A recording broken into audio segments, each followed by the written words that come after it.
Take two. Paper review wasn't working first time. So this is 6.3. Logarithms are exponents is the name of the section.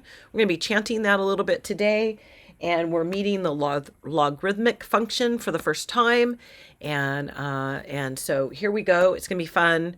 I think you're going to love it. And paper view, here we go. So here we are on your notes.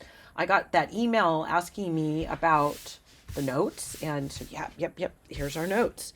And so the first thing that I ask you is, how can we solve, and this is example 1 here, how can we solve 4 raised to the x equals 16? And it's kind of easy to guess the answer, but that's really the only method that you have. And so I ask you, hey, how about solving this on example 2, 4 raised to the x equals 30? And in order to solve this, we're kind of stuck. So here we can just guess at the answer. The answer is 2, because 4 to the second equals 16. But I'm not going to be as lucky and guess here, because if I said the answer is 1, well, 4 to the 1 does not equal 30, so that's not true. And if I guess 2, well, that's 4 to the second equals 16, which is not equal to 30. And there's not a value that I'm going to be able to guess, because it's not a whole number. So I'm not going to be able to guess it. And so in order to solve this, so I still might want to know the solution, because what are these exponentials? This is the exponential equation. What are they involved in? Well, they're involved in compound interest. They're involved in anything that grows. Trees, humans, human populations, animal populations, bacteria, etc., etc. Anything that grows, you're going to find some kind of an exponential kind of going in it. And so we need to be able to solve for those things. And so we need the inverse to the exponential function. And so that's what we're gonna need, is the inverse to this. And so we're going to develop that idea on finding the inverse. Now, in the last section, we saw that it was 1-to-1. We graphed an exponential function, and we saw that it was 1-to-1. I think that we graphed 4 raised to the x. It was one of the ones we graphed. And I think we also graphed e raised to the x. And I think we also had 2 raised to some power. So essentially when the base was 2 and raised to some power of x. And on all of those were 1-to-1. So is it 1-to-1? Yes. And what does that mean, that it's 1-to-1? It means that I'm going to make a little quick sketch of y equals 4 raised to the x. It sort of looks like this, right, where there's an asymptote here, right? And it's kind of going down this way. And it doesn't cross that asymptote right there. So there's a little bit of an asymptote right here. It doesn't cross that asymptote. So that's kind of what it looks like. So can I draw horizontal lines that only hit it once? Remember, that's what it meant to be 1-to-1, was that horizontal lines only hit it one time. And so, yeah, this function is 1-to-1. Now, why do I care about that? Because that means it has an inverse, right? And so the steps for finding the inverse, now that we know for sure that it has an inverse, and in fact, not only does it have an inverse, but its inverse is a function. And so this is kind of a good deal for us. So the first thing that you do is you replace f at x with y. So this is going to look like y equals 4 to the x. Then you interchange x and y. That's what gives you the inverse. So where you see y, you put x, and where you see x, you put y. So this is going to be, and I didn't write, I said I was going to do that, and then I didn't. So x equals 4 raised to the y. And then now you would solve for the new y. And that's the problem, is how do I solve for y? I didn't know how to solve for x here, right? And so any more than I know how to solve for y here.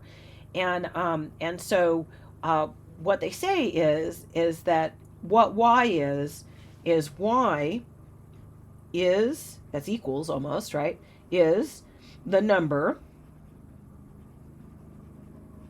So y is a number we raise Oh, raise is not being spelled right. For, to, in order to get x. So y is the number that we would raise 4 to in order to get the result x. And so now I have it sort of solved for y. Um, and so when I say I have it sort of solved for y, I say y is this, right? And so if I had a way of coming up with that, and then the last step would replace the new y with f inverse notation. And so this is going to look kind of silly right here. F inverse then is, the number, right, to which we would raise 4 to in order to get x. And I know that feels unsatisfying right now, but should I just go ahead and write that out right here? I will, so that no one has confusion. There's lawn mowing going on outside of my studio, which is not a soundproof studio. So but my lawn will look so nice, right? And so that's good. Okay, so I know that that's really unsatisfying because we have it written in words, and so what we need is some kind of a symbol, and so that's the next thing I say is that y is the number we raise 4 to in order to get x. Well, you can definitely see that that's what it is. I mean, here, what we're trying to find is what do we raise 4 to? That's what our x is in order to get 30, right? So that's what we kind of have going on there. And here, that's just written that thing out. And we truly need better notation for that. We can't go around writing that in words every time. And that notation is y equals log base 4 of x, is that notation. And I fully admit that might not have been the notation that you came up with, but those two things mean the same thing. And when you work with it, you will get where you're pretty good at it, is what will happen. But you won't get good at it unless you work with it. That's just how it is. And it also helps to do things both with your hand and by calculator. So I said that, what notation would you have come up with? You don't get to choose notation. I don't get to choose notation either. But I'd be interested. So send me an email. What notation you might have come up with. And I say, I tried to say alas, but that doesn't spell alas there. I don't know what that word is right there. We have to use the common notation, and I'm just saying we have to go with it. Just go with it. And so this is the notation. And what does this notation mean? It's y is, and then it's the number we raise 4 to in order to get x. And you could also read this as y equals log base 4 of x, or at x. Your choice on that. Now we're going to practice with this, and it's not going to be so bad. So if you're having worry, stop worrying for a second. And so, by the way, y equals log base 4 of x is the exponent. Now I want you to look and make sure that you understand that it's the exponent, right? Y is the exponent. And so, just so you know, and so y is the exponent, so that means that the exponent equals a logarithm. So that means the logarithm is an exponent. And so we'll be looking at that. It doesn't look like an exponent, but it is, right? So log base 4 of x doesn't look like an exponent, but it's equal to an exponent. So chant it 10 times. Log is an exponent. So 10 times. Are you ready? 1, 2, 3. Are you chanting? I bet you're not. 4, 5. Are you chanting? It's like push-ups, right? 1, 2. And if you're on Zoom, then you're not really doing it. And so, when I watch my exercise videos on Zoom, I'm like, what? Are you kidding me? 10 push-ups? I'm not going to do that. And my teacher doesn't even know. But anyway, so in general, using base A, log base A of x is an exponent. Can also use log base B of, and so whether we use log base A or log base B, just that's in general. So in mathematical notation, recall this was the exponential function. I kind of simplified the exponential function down. They had, for the exponential function, the one they gave us in the previous section was this, xk, a, it was the coefficient, right? And so this is an exponential function as well. And but simplified down, I guess a is 1 here and k is 1. And then we're going to have the inverse function is called the logarithmic function. So the exponential function and the logarithmic function. And oh my gosh, logarithmic is kind of hard to spell. And so the inverse to the exponential function is the logarithmic function. I have to admit that you don't see that I'm cheating. Is called the logarithmic function. And what it's equal to, the inverse here, is log base b at x is what it's equal to. Now we're going to work on this a bit, and we're going to get fairly good at it, is the is the plan. And so here we go. This is in logarithmic form. Oh, look, there was logarithmic right there. And I had to look on my other paper, and it was right there. And then this is exponential form, b to the y equals x. And look at where all of the pieces go. The base is b, and log base b, and the base is b here in exponential notation. And x is what the whole thing equals to, and that's my input. And y is my exponent, and my exponent, you can see clearly that the exponent is where I expected to be an exponential function when it was an exponential function in the exponent zone. And so x is the input, and sometimes called the argument, and sometimes called the result. And so all of those things are correct terminology for at what x is. And so it looks more like an input here in logarithmic form than it does in exponential form. And that's why it's sometimes called the result, because it looks more like a result in exponential form. So we're going to practice going back and forth, going from exponential form to logarithmic form and the other way around. So we're starting off with, this is example 3, the following is an exponential expression, and they want us to write it in logarithmic form. And you can see that 3 raised to the second is equal to 9. That's true, right? And I got my thinking over here. This is what I would be thinking as I did this. So I always think about, when I'm trying to go into log form, I always try to think about what the exponent is. Now the exponent is really easy to recognize. My phone is going crazy. I'm going to turn it off for a few minutes, give myself a break from it. It's really easy to recognize the exponent in exponential form. It's 2. And then this is when you chant log is an exponent. So what I usually do is I write down the 2 and I say that's an exponent. And remember, log is an exponent, so I write the log. That's what I usually do, right? And then I say to myself, log needs a base. And what is the base?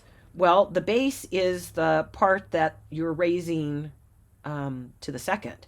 And so the base is 3. And so in this case, the base is 3. And you hang that down low on the G. That's where it goes on the logarithm. That's its little form. And so this is saying log base 3. So I have 2 equals log base 3. And then log also needs an input, and you can put parentheses, or you don't have to have parentheses for your input. And that's the only number that I have left. And so remember how that was kind of weird, where the result and the input were the same.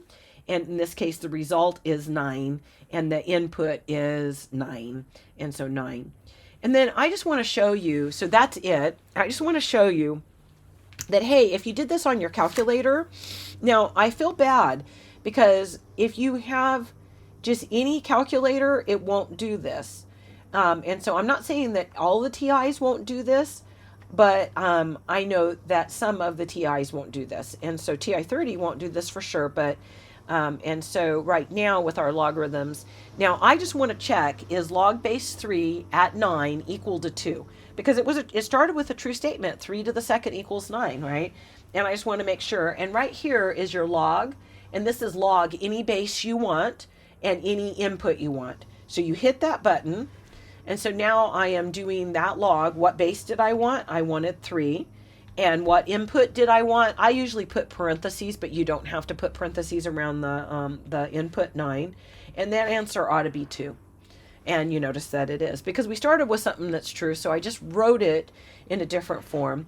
I hope that if you already knew how to do this, or if you were like, oh, that's not so bad, I could do this, I hope that you already went on and you tried 5 raised to the negative 1 equals 1/5. If you did not try it, then I hope you pause the video and try it and then come back and we'll be doing it. So again, I do the same thing. I say to myself, whenever I'm in exponential form, I recognize the exponent. And the exponent is negative 1. And then I chant to myself, log is an exponent. So after I write the exponent, I write log.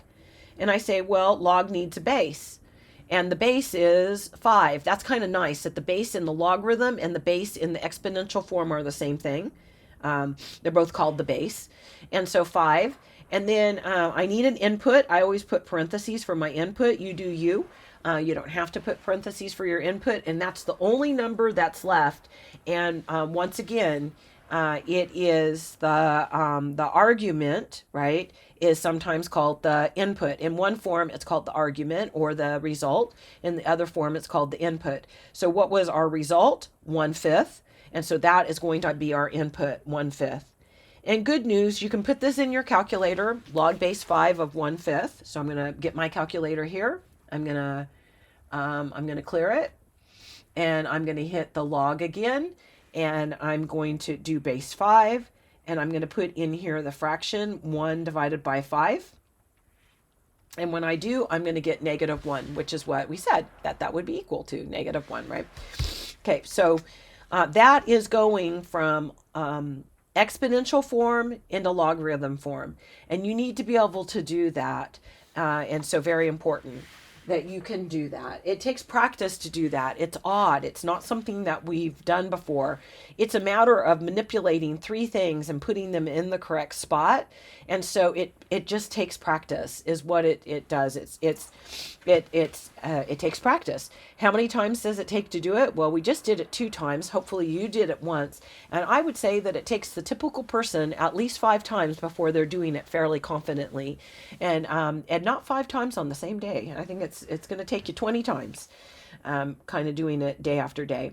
Now they're wanting me to write the logarithmic expression in exponential form. So that's the next thing that I'm going to do, and I'm going to tell you what I think as I go along. And I think when I'm going into exponential form, I think about the base. So I'm looking here and I'm saying, okay, the base is 2. And so I know then to write down in exponential form the base 2. And I say, well, if I'm going to exponential form, a base would need an exponent. So I say the base needs an exponent. And then I remember that log is equal to an exponent. So I'm going to put my finger over the whole log because that is equal to the exponent. And you guys see the exponent is the whole log, right, is equal to, that whole thing is the exponent, and that's equal to 3. So 2 to the 3rd. And then there's only one number left up there. And that number's 8. And what we were saying is that the input, right, in log form, the input would be the argument or the result, right? And so that input in log form is 8 would be the result in exponential form. And you can see that 2 to the 3rd is 8. 2 times 2 times 2 is 8. So it's kind of nice that they are having ones for us to practice. There's more in your book for you to practice where you have unknowns, and so that you can't look at it and see that, hey, I got that correct. I can't check it with my calculator. Now, remember, we're practicing right now to get good at it. I hope you're trying number 6 already. So pause the video if you want to try number 6 on your own. Otherwise, I'm going to do it. I identify the base first, and the base is 8. I then say to myself, a base needs an exponent. and log is an exponent. So I put my finger over log, and the exponent is 0. And then the only number left is 1, and so that's going to equal 1. And I remember that the argument and the result and the argument and the input into the logarithm are the same. And so there we have that, and 8 raised to the 0 is equal to 1. So they did make these true so that we can kind of check them. Now we're going to solve for x, and we're going to do that same story. But now when we put it in exponential form, so if it's in log form, we're going to go to exponential form. If it's in exponential form, we're going to go to log form, you're going to notice. And we're going to do that same story that we were just doing, right? So I'm going to turn it into exponential form, and I'm going to hope I can solve it. But then I'm not going to get the, hey, for sure I know I have it, because I have a variable there, right? So here I can say, yeah, 2 to the third is 8. So yay, go me. I did it. But I'm going to have to go kind of blind here. So when I go exponential notation, right? So it's log notation. I go exponential notation. I'm saying to myself, base. I need the base. That's what I say to myself first. And the base is 4. Then I tell myself that a base needs an exponent. So I put, and log is an exponent. We're going to say that 10 times, even if you don't say it 10 times. So I'm putting my finger over the whole situation, the whole log, and that's staring me in the face, the exponent, which is 3. And then this is going to equal the input is going to be the result, which is x. And it's like hot diggity dog, I solve for x. Now I want to write 4 to the third as, what is 4 to the third? Yeah, 64. So I want to write 64 equals x, right? And you can check your answer, certainly. Is it a good idea to check your answer? Yeah, great. So log base 4, what did we say x was? 64. With or without parentheses around the argument, equals 3. And I'm going to just check it with my calculator. So I'm getting my calculator. I'm hitting the log any base key. So what do I want? Log 4. I want log base 4, 64, and I'm expecting the answer to be 3 if I haven't made a mistake. And so, yay, the answer is 3.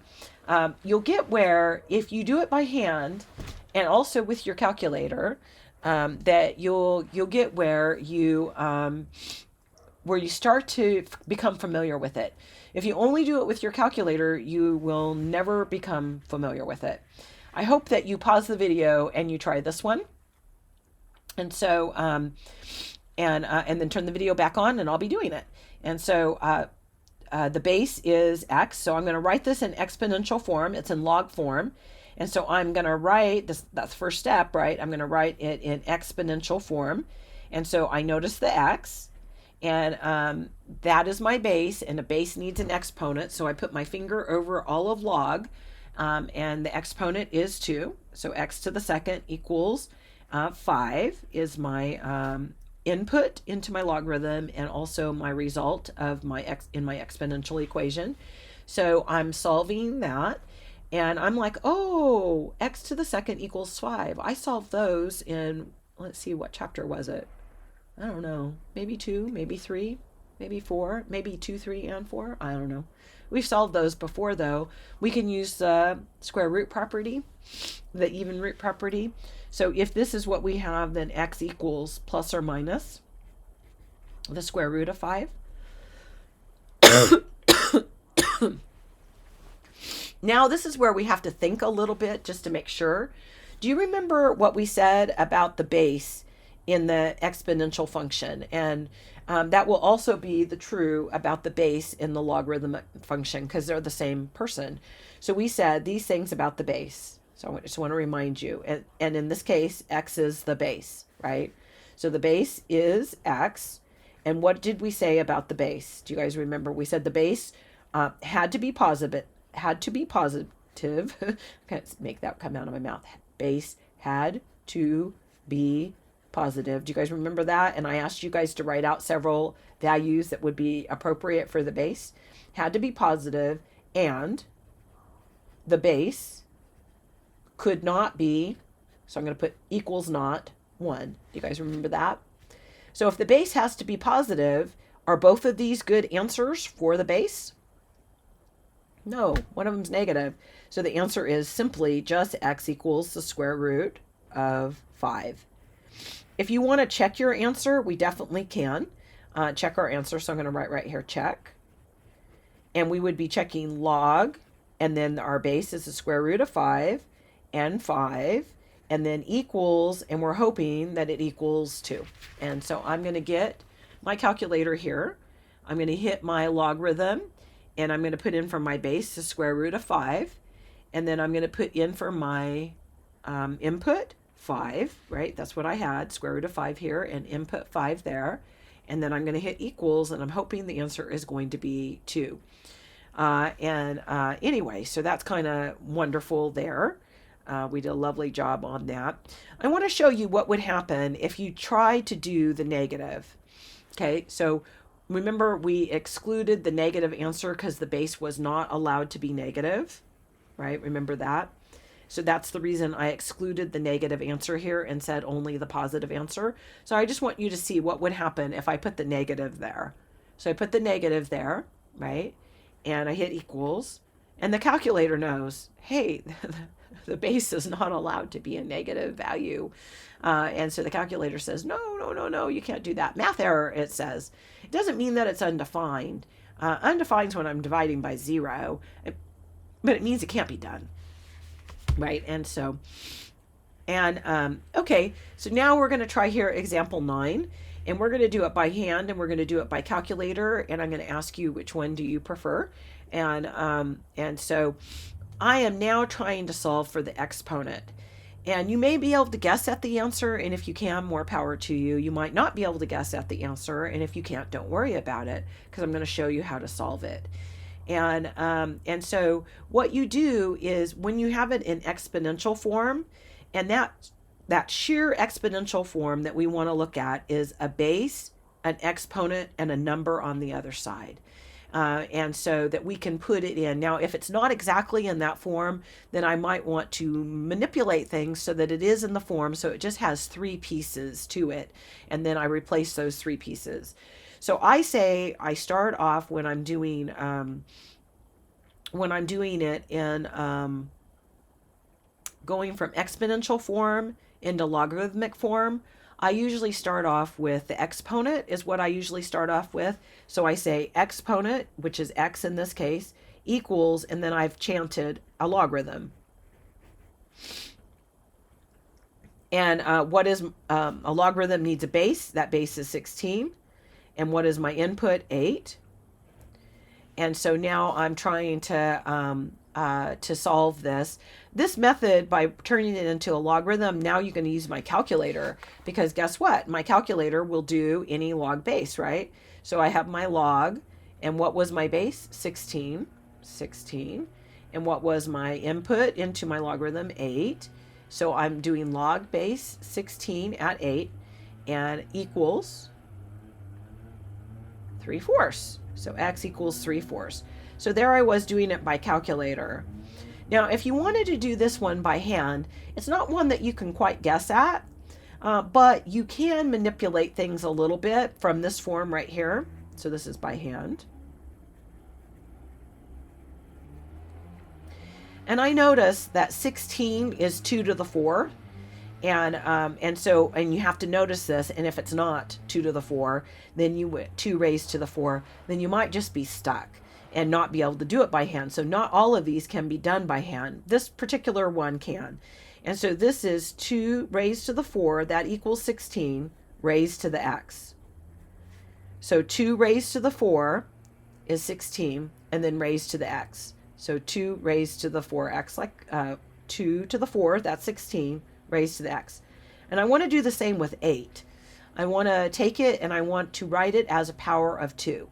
Now, if you're saying this can't be done on every problem, because not everything is a power of 2, you're right. And if you can't do this, then you're going to have to do it like this with a logarithm.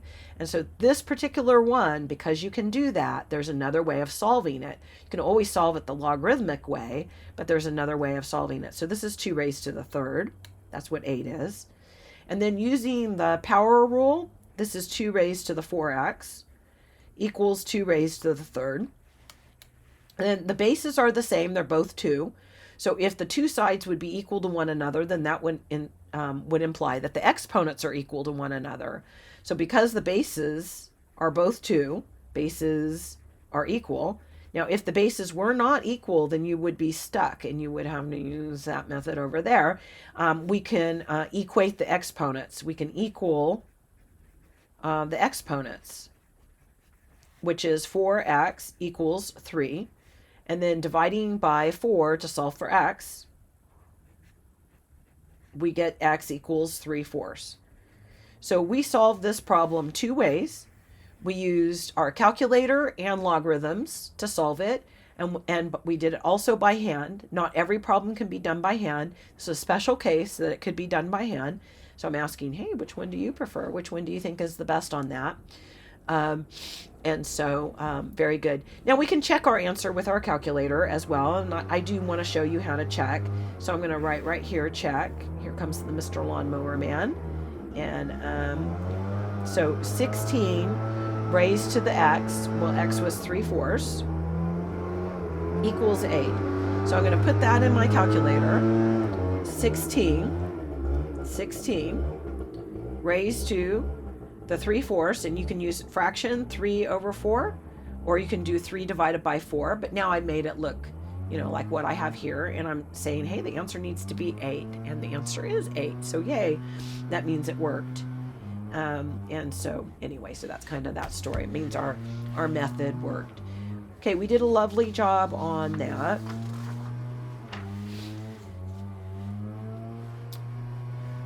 So this is example 2. And I know that you're thinking, wait a minute. Wasn't the last example 9? And how do you get back to example 2? Well, we didn't solve example 2 when I first gave it to you. So I know it should be example 10, but we didn't solve example 2. There it is, example 2. All I did was say that, hey, we don't have a method for solving it. And now, good news, we do have a method for solving it. Now, I can't write them with the same base. 4 can be written with base 2 to the second, but 30 isn't base 2. There's 2 raised to some power equals 30 doesn't happen. So the only way of solving this would be to use your calculator. So the first thing that you do is you put it in, if it's an exponential form, you rewrite it in log form. So you notice in exponential form, it's got the base, it's got the exponent, and it's got the result. And it just has to have those 3 pieces, or I have to make it have those 3 pieces. I have to manipulate it to have those 3 pieces so that I can convert it into a log.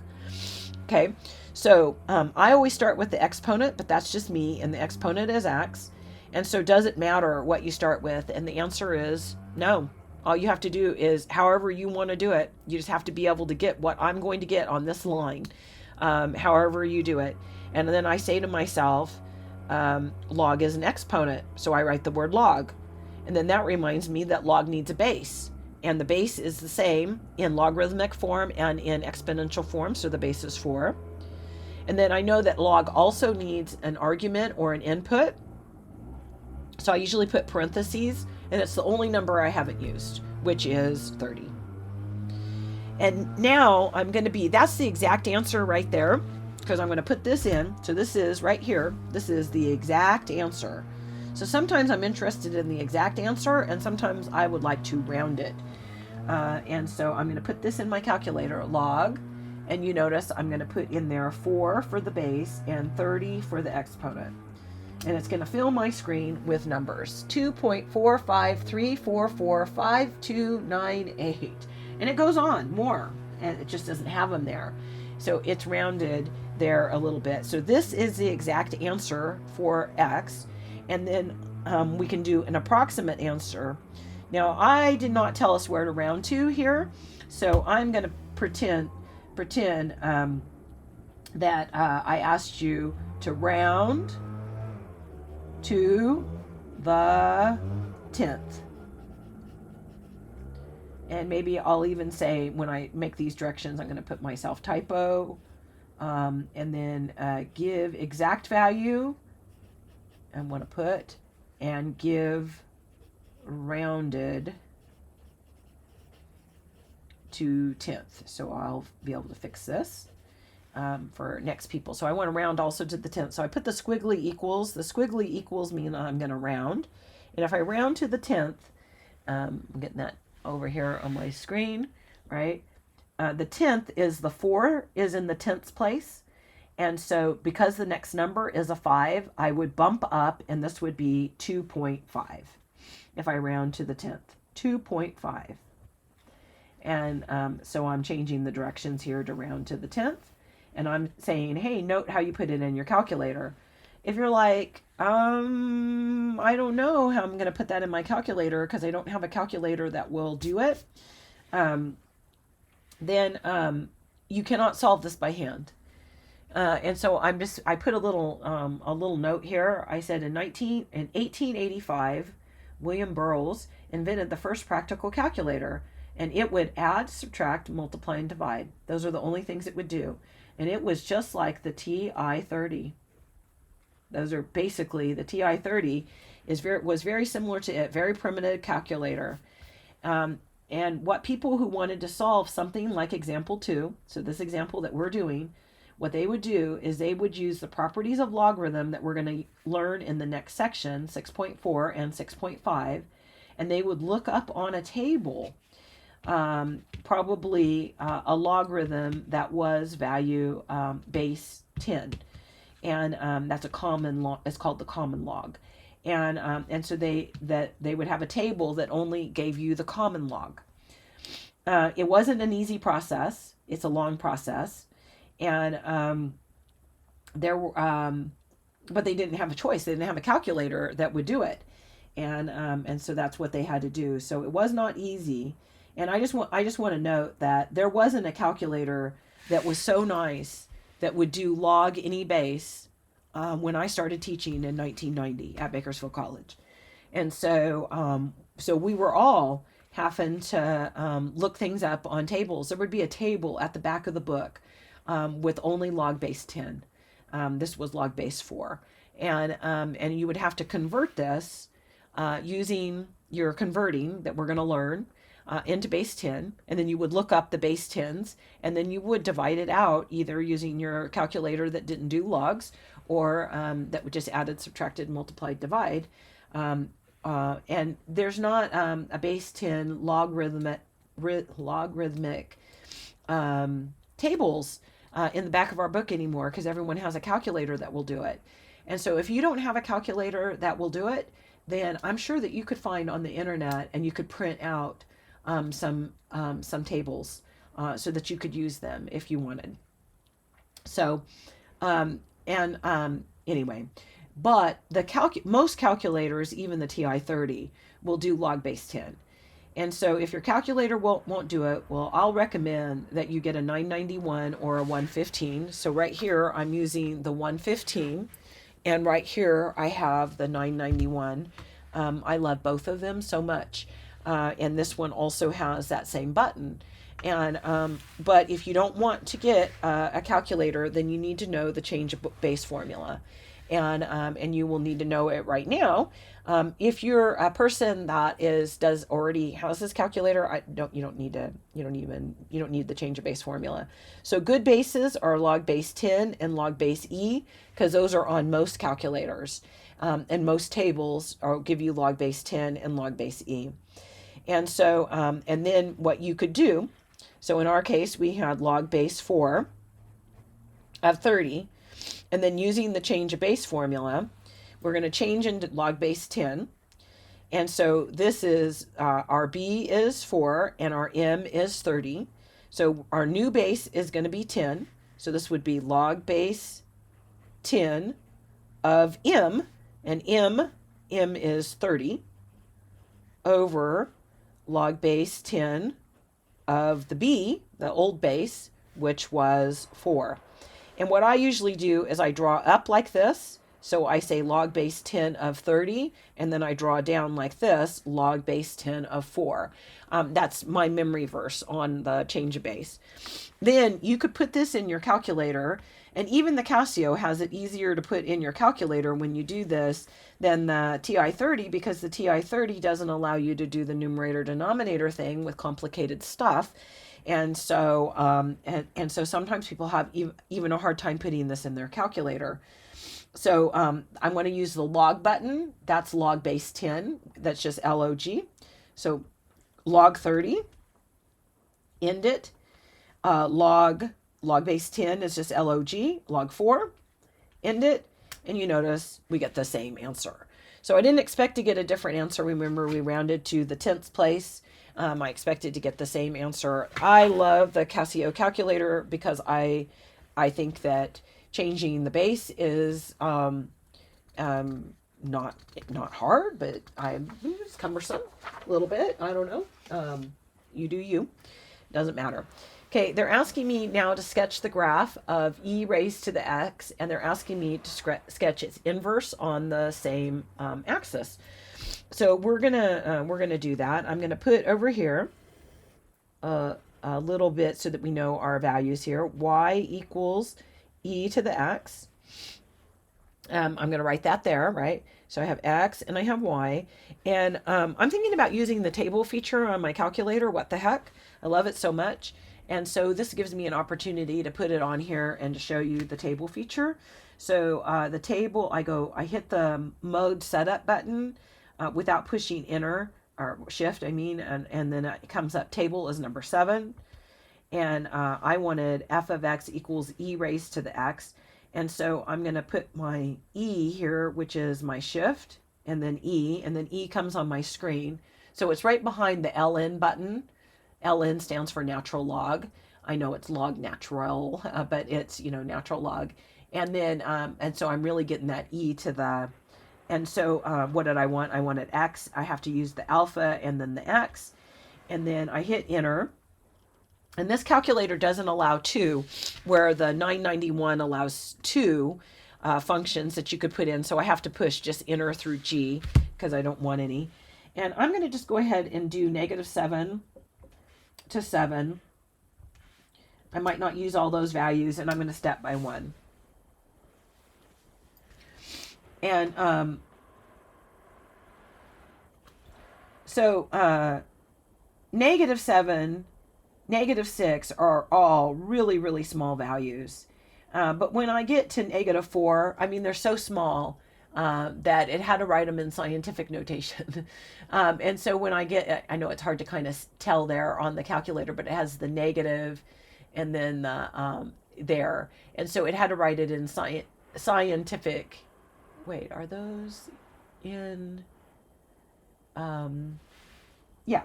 They would be in scientific, no, -7, yeah, it would be in scientific notation. So here at -4 is the first value that I kind of, okay, I can handle that. So I'm going to put in -4 here. Do I have this going where you can see both things? And almost I do. And so this is 0.0183, and then I'm going to do -3, which is 0.0457. And then -2 is 0.1353, and -1 0.3678, and 0 is 1. Now you knew that, right? E to the 0, anything raised to the 0 is 1. And then now I'm doing 1. E to the 1, remember E was 2.71718, 2.718128, how does it go? But here it is 2.7182, and I'm just writing the values that it gives me, and this is 7.389.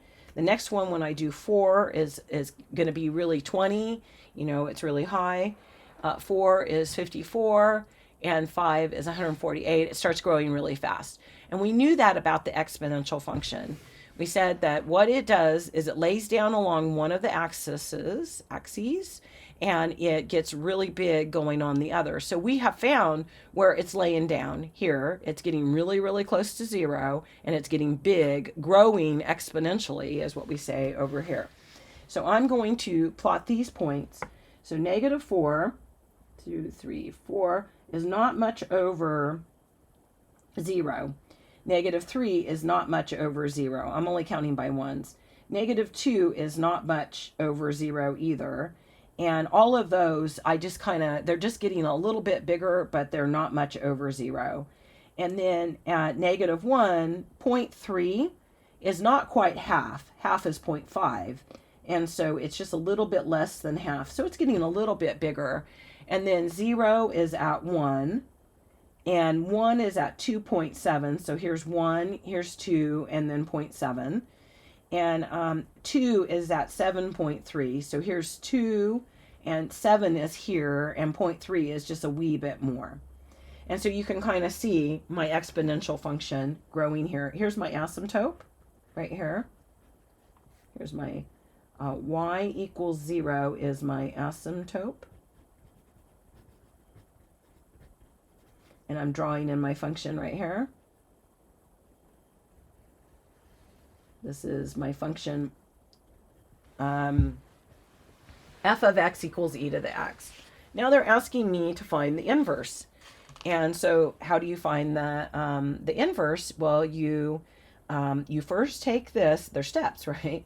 You first take this and you write it as y. I've done that.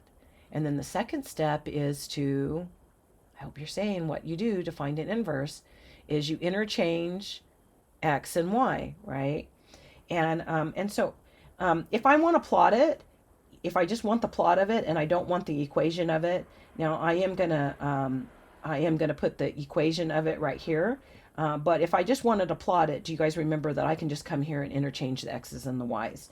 And so since I didn't plot the negative 5, 1, so this is 0.0, I don't know, I'm going to put 0.02, negative 4, and then I'm going to put here 0.05, negative 3. Those are also small. I can't hardly draw them. This is the inverse. I'm just interchanging the x's and the y's, right? And so I don't know, 0.1 is negative 2. And interchanging here, 0.3 is negative 1.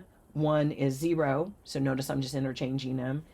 2.7 is 1. And I can't graph it any more accurate than that anyway. 7.4 has an output of 2. So I'm going to go ahead and draw the inverse right here. I'm going to draw the inverse in purple. And so I did the other one in pencil. And then I'm going to show you how to find the equation of the inverse. But if all they asked me to do is graph it, well, I would just interchange the points is all that I would do. And so, but they're also asking me for the equation here. So I have an underline for us to put the equation on it. And then I'm asking you to draw them both on the same axis. So we've already drawn that one. Okay, over 0.2 down 4, 1, 2, 3, 4. So over hardly any, down 4. Over hardly any, 0.05 is hardly any, down 3. 0.1 is hardly any, over hardly any, down 2. 0.3 is not quite half, so over not quite half, down 1. 1, 0. And over 2.7, so 1, 2.7, up 1. Over 7, here's 7, 0.4, it's just a little bit more, up 2. And so I've just plotted those points that were here in the inverse, and I'm going to draw them in here to the best of my ability in purple. So this was a picture of F, and this is a picture of the inverse. And what do we call the inverse? We call it F with the negative 1 as the like it's an exponent. It's not an exponent. It's read F inverse. So that's F inverse. And you notice that it has an asymptote. Its asymptote is not horizontal. Its asymptote, because it's always the logarithmic function, the exponential function and the logarithmic function, remember they're inverses of one another, always have an asymptote going towards one axis. And in this case, or one side of it is asymptotic. It could be to an axis. And so right here, it's on this axis, which is x equals 0, is its asymptote. And I had already said that this inverse was the logarithm function, and I didn't mean to give that away, but I'm going to show you how to find it. So you start here if you wanted to find it. At f of x equals e to the x, I'm going to do all of the steps. And you interchange y for f of x. Y equals e to the x. Then you interchange x and y. So you change x and y. That's what gives you the inverse. Change x and y, right? So this is going to give me x equals e to the y. Then you solve for y. Well, y is in the exponent. So how can I solve for y? Well, you can write it from exponential form into logarithmic form. So I always start with the exponent. So the exponent is y. So y equals, then I say to myself, well, the exponent equals a logarithm. So I write my logarithm. And a logarithm needs a base. And so the base is, what's the base? E. And then the logarithm needs an exponent. And what's the exponent? It's x, right? And so that is my formula for the purple right there. And so the inverse, and then write it in inverse notation. So let me write it in inverse notation. So this is log base e of x is what we have. And I kind of have that going crooked going there to fit it in and not run into the word asymptote there. Okay, so we did a lovely job on that. And so I said at graph its inverse, I'm going to put this inverse right here on that line because I feel like they're making me have an underline for where I would write the inverse. And I'm trying to show you that I follow the, I had to fit it. I wrote too big at first. Okay, so we did a lovely job on that. Now I'm asking you here, simplify each of the following by hand and by using your calculator. By doing it by hand, you will learn about logarithms. You will learn to think in logarithms. It is new and it takes a lot of getting used to. So if you're not getting it right at first, that's okay. I had a student who I liked really a lot named Sam, and he was took me for arithmetic at the time that we had arithmetic, and also beginning algebra and intermediate algebra, and that's where we first met logarithms, is in intermediate algebra. And he was like, they're weird. I don't quite, I can mimic it. I can mock it, but I don't quite get it. And he had to go on in math because he wanted to be a business major. And remember that, you can imagine that a business has a lot to do with compound interest. And where do we have the exponential function and logarithms too? Compound interest.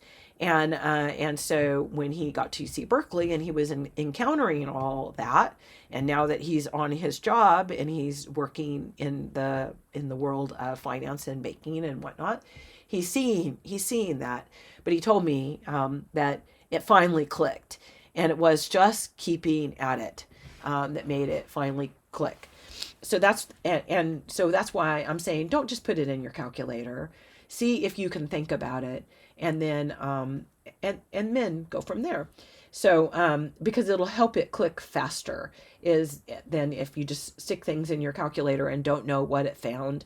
I make mistakes when I put things in my calculator as well. So it's good to kind of know, that, hey, I can't find this one by hand. I have to do the calculator, or I can find it by hand.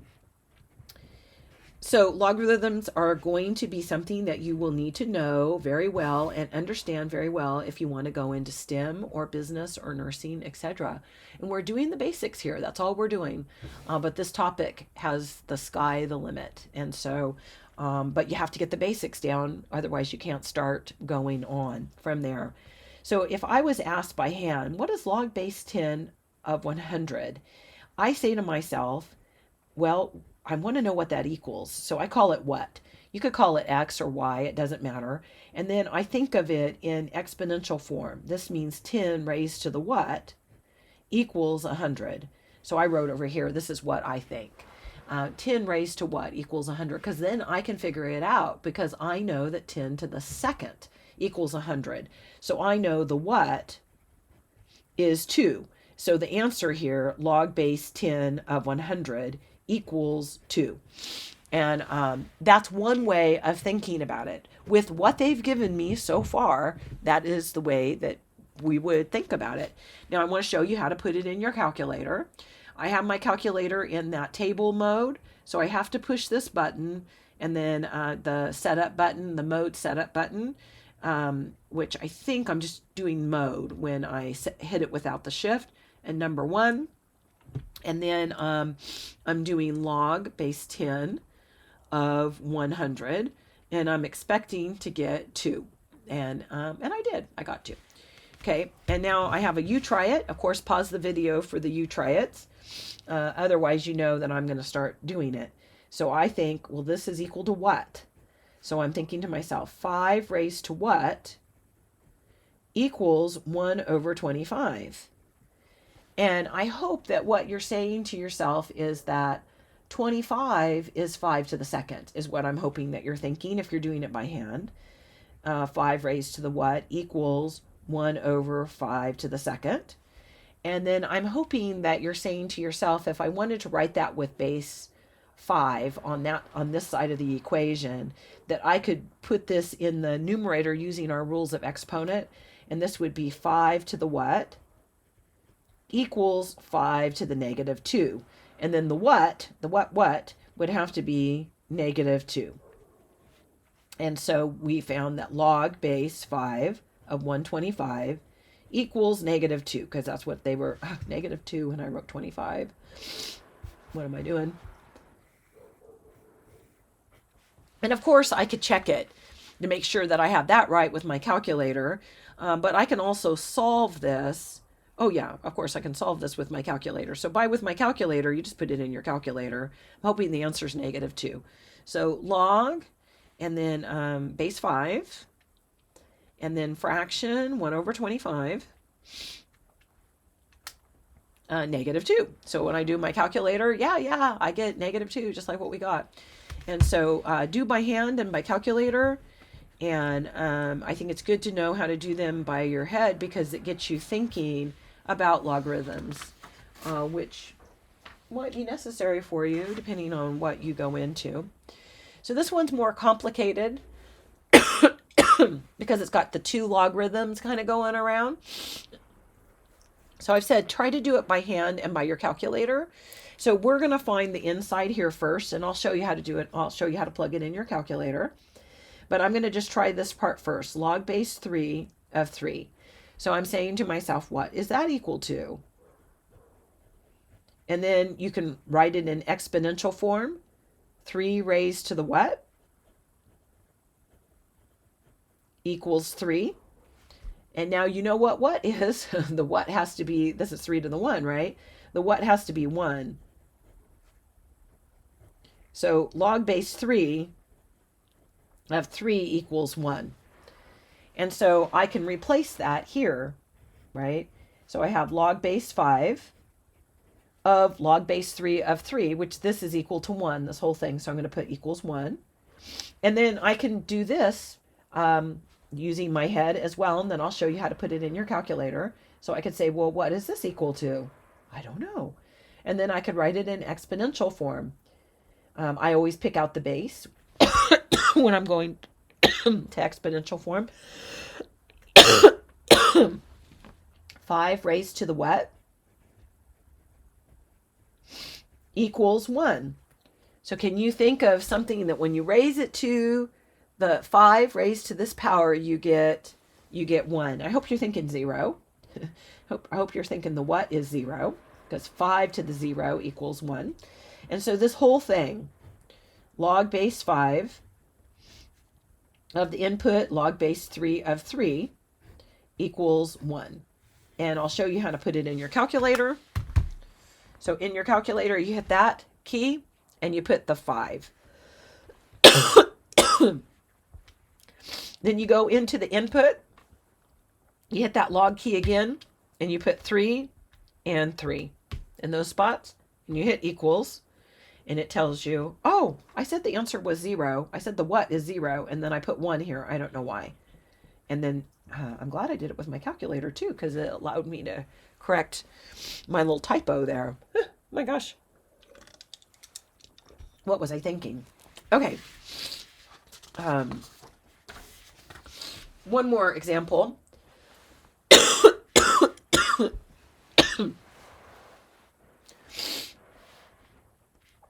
So lots of things are defined as logarithms.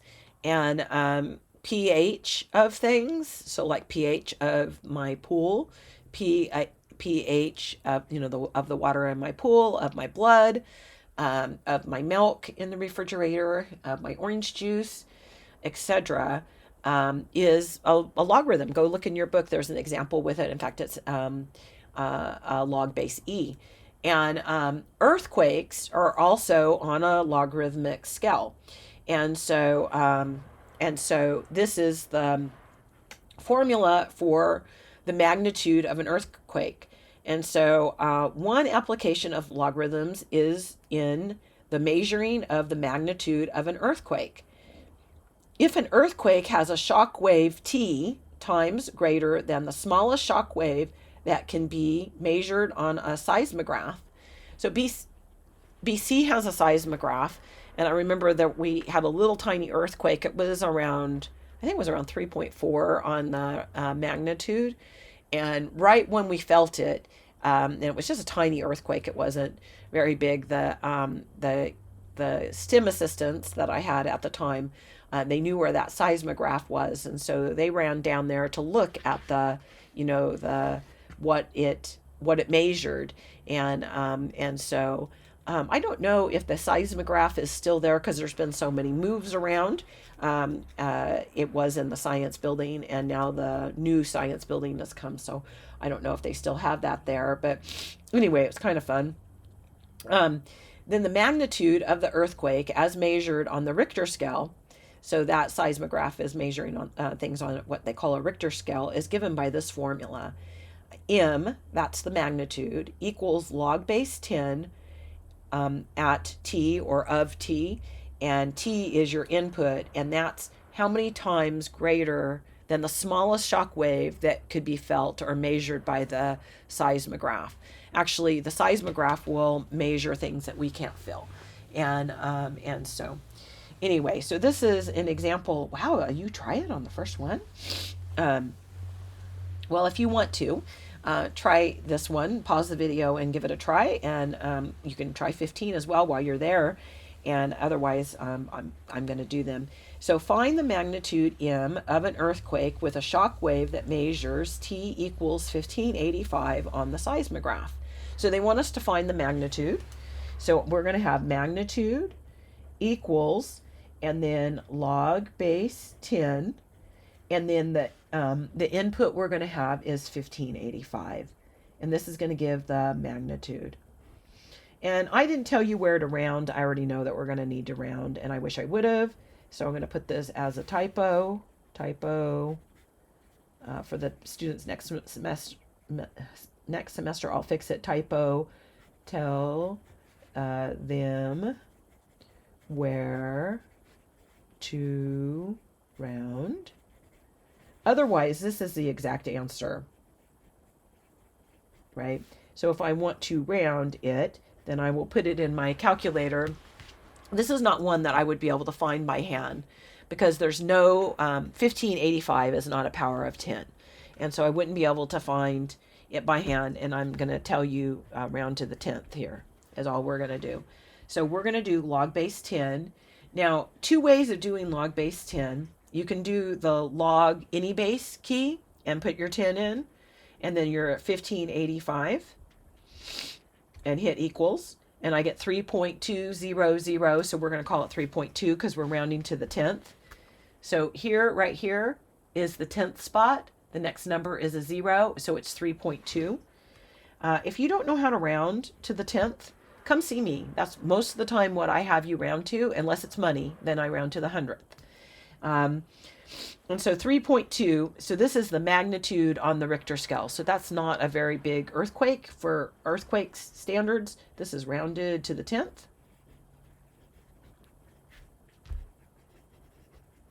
Okay, so we did a lovely job on it. You can fill a 3.2, but it's, it's not, it might shake you up a little bit, but it's not, it's not that big.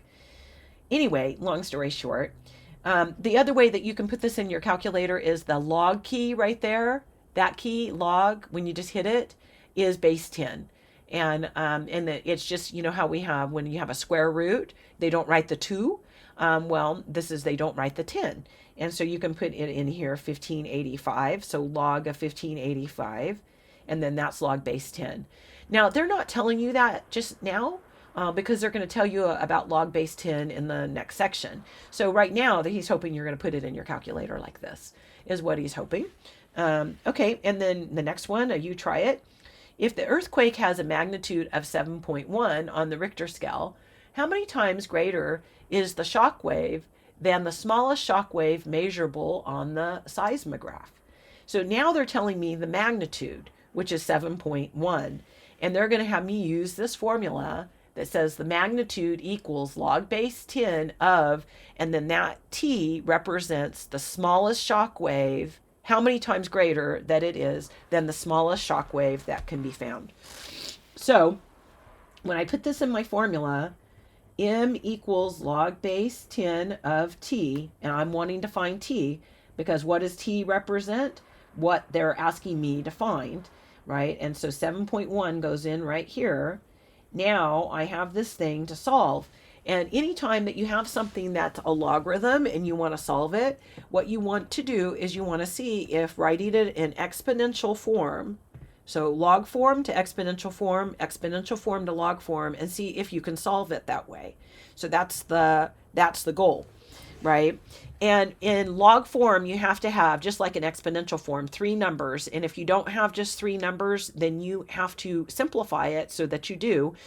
Yeah, we're going to see one where you have to simplify. Have we seen one where you have to simplify? Not yet, but we're going to see that. So right now, they're just giving it to us in the form. And then in the next section, they're going to show us how to simplify it. And then they'll give you ones that are not in the form. And so when I'm going to write it in exponential form, I usually typically identify, when I'm going to write it in exponential form, I typically identify the, do you know what I identify? The base is what I do. And so I say 10. And I say if that's the base, it needs an exponent. And then I remember log is an exponent. So I put my finger all over the word log and say that that's looking at the exponent, which is 7.1. So 10 to the 7.1 equals T, the only thing left. And then now this is the exact value, and I can also find the answer. It's going to be a really huge answer, but I can also find it putting this in my calculator. So T equals 10 raised to the 7.1. I'm going to put in my calculator. I didn't tell you where to round this, but we'll do it, and then I'll show you where we're going to round. And this is going to be how many times greater it is than what the seismograph would just barely measure, right? So this is 10 raised to the 7.1. So it's huge. 125,89254.12 is all the numbers that will hold on my screen. And so probably on this one, just going to the whole number, but I'll go to the 10th. What the heck? And so that all my rounding is to the 10th, round to the 10th. I wrote 10 up here. I wrote tent, round to the 10th, 10th, TH, round to the 10th. I'm going to do 10th here too. So if I round this to the 10th, this was the exact value right here. And I'm going to round this to the 10th. And so it's going to be 125. Ooh, that's a million is what that is. 89254. 123, 123. It's actually 12 million. 123, 123. It's 12 million times, almost 13 million because it's over half there. So it's at least 12.5 million to the 0.1, right? If I round to the 10th, almost rounding to the 10th on something that big is a little bit silly. And so I'm going to write that the directions are silly to round to the 10th, but I'm only having it be round to the 10th to make it easier on you, and that we have a consistency that we round to the 10th. And so this is 12.5 million times what the seismograph could barely fill. We can actually fill, people can actually fill something around 3. And so, anyway, this is our last example of this section, and we'll call it good. It said when a and I made this example up out of my head for a situation that happened in my life, and I was just like, I was so amazed at the newscasters. Um, and so I was watching the a Dodger game, and when the earthquake that was centered in Ridgecrest, California, which we don't live very far from Ridgecrest, so it could also be felt in Bakersfield. The earthquake could be felt in Bakersfield, and also it could be felt in Los Angeles, because Los Angeles is not very far from Ridgecrest either. And so when a 7.1 magnitude earthquake centered in Ridgecrest, California hit, the shock wave could be felt as a 3.2 magnitude um, uh, earthquake in Los Angeles. How many times stronger was the earthquake at its center than in Los Angeles? And the reason I'm asking this is because I was watching the Dodger game. And so the people in the stands and the players on the field felt that earthquake. And 3.2 is what they said that the earthquake was in Los Angeles. That's what it could be felt. That's what the seismographs were saying that it was in Los Angeles, 3.2. And notice where 3.2 is just on this little scale right here, minor earthquake, right? People can't really even feel anything that's smaller than a 3. Typically, people report feeling earthquakes that are larger than about a 3. And so after that, and and this one in centered in Ridgecrest was major, but the announcers on the Dodger game and also the announcers on the news kept acting like this earthquake was centered in LA, and how tough and how strong the people in LA are, that they had this earthquake that they could barely feel, but they just went on with their life as if nothing happened. And I guess what choice do you have? Where the people in Ridgecrest were a little bit freaked out. Well, it was a lot different. So I just want to show you that it was a heck of a lot stronger in Ridgecrest than it was in Los Angeles. So this 3.2, not a coincidence. They're going together right here, the 1585, right? And then this one right here, 12 and a half million. And so all I wanted to do was I just wanted to show you how much stronger it was, stronger it was felt in Ridgecrest than it was in Los Angeles, and the reason that people were not freaking out in Los Angeles. So all you would have to do is you would have to divide the T that goes with Ridgecrest. So that is how many times stronger than the just barely can be measured on the seismograph, divided by the T that goes with LA. Now the LA was felt as a 3.2, and that goes with a T of 1585. I made that on purpose so that we would already have this done and not have to do the whole thing. And so that's the T for LA is 1585. Now the T for Ridgecrest, we just found the T for Ridgecrest. Notice this was a 7.1, a 7.1, and the T was this value right here, 12.5 million.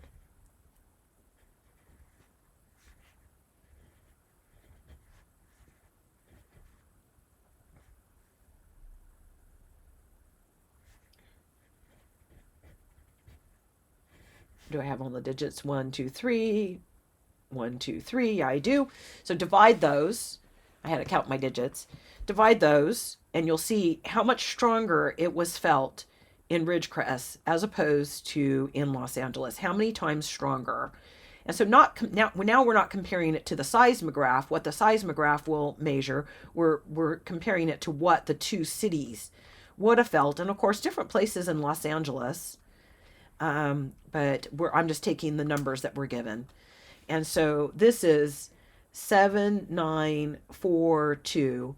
So almost 8,000, right? 7,900 is almost 8,000, 7,942. I'll say 0.7 here, but it's kind of ridiculous. So almost 8,000 times stronger. So not just a little bit stronger, almost 8,000 times stronger. And then it just kind of tells you that the magnitude, the location, and the depth of the earthquake, and over overlaying soil conditions determine how widely and strongly any particular event can be felt, and so you can feel different things because of how the soil is, and all, I mean, there's a lot of different things involved in it, but just to be uh, um, typical. If everything was typical, conditions were the nearly the same, then about 8,000 times stronger. And so, anyway, okay, so we did a lovely job on that, and stopping. Uh, okay, bye bye, bye bye, bye bye.